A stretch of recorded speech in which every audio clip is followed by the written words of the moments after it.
from Sharp Raleigh regarding traveling abroad.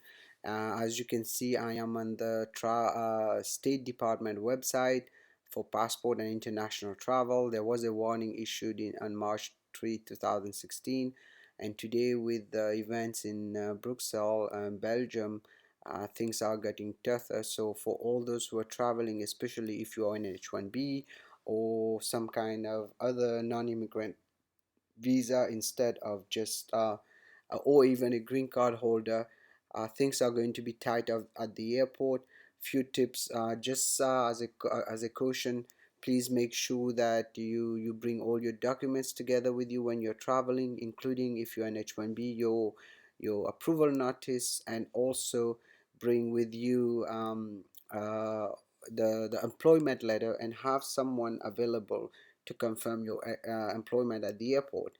As for security checks, make sure that you're not carrying anything that is not permissible when you're traveling, because whenever you're on visas, non-immigrant visas, you are checked really carefully. So this is a kind of a quick warning. First of all, before I even go there, I wanted to say our heart goes to the people of Belgium for what has happened right now in Brussels, and it's sad to see that suddenly things like that are happening, and it's happening more and more often. Turkey had it last week, and it's kind of sad. It's not like it's only to Europe. It happens on a daily basis in countries of the Middle East, unfortunately. And now the next thing is, I was checking, of course, Mr. Donald Trump came up and start talking about basically banning all the Muslims, and they are pushing basically to Europe to ban Muslims.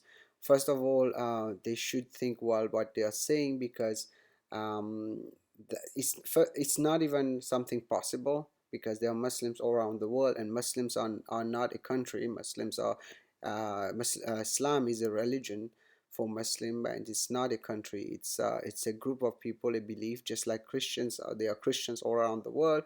There are Catholics all around the world. There are Jews all around the world.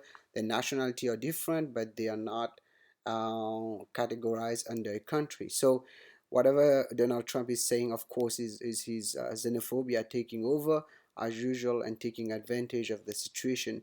The truth is that we have this article, beautiful article here by Domingo Montanaro, who basically say no, he's not going to be president just by saying this, because this is becoming a mantra for him.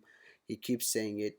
Um, right now at this point, like you see here, he's calling basically not only on blocking Muslims. Here the Daily Mail is here. He wants to basically put a surveillance on all the Muslims, and including also, of course, torture and things like that. Totally unconstitutional, totally inhumane, but yet he is able to get away with it. What I was wondering, if that will same apply when you had all those groups who are supposedly called white supremacists, or they will it be the same? Will they also be under surveillance? Which I'm pretty sure they are not. And unfortunately, we have come to a point where people are so much fear is taking over, and he's taking advantage of the fear. Makes you wonder, of someone like him, what is a profit? The profit, of course, is power. But bottom line here, I just wanted to make this video for caution for all those who are going to be traveling in the next few weeks on H1B or L1 or any kind of visa. Be careful. We have some tips at the airport. You should know your rights. Your rights are very limited at the airport. I have cases where people get stuck for hours at the airport, and what can happen are three things. They will let you in, of course, without any problem. Second option, they might put you in secondary inspection, where they will question you on your reasons you are coming to the United States. Or third, they might just summarily deport you. If you are summarily deported, you pretty much don't have a right of an attorney at the airport. So at this point, you're going to be barred for 5 years before entering. So if this is happening, ladies and gentlemen, please give us a call, 510-742-5887. Bottom line here, what we are seeing is, of course, um, another sad event that happens in Europe, and is ending up by by the repercussion is here, of course, Donald Trump encouraging basically to ban people from the United States, thinking that the country only belongs to a group, which is totally wrong. But whatever he's going to be president or not, and I might disagree with Domenico on this one. He might be president. The truth is, we will see how things unfold. But for all the immigrants out there, be careful and stay safe. And anything I tell you today is my opinion only. You should not act or refrain to act solely on the information provided.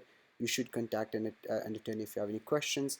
The information you'll see, the link is from NPR and from the Daily Mail. So, and also from the State Department. Thank you, ladies and gentlemen. I'll be back after those messages.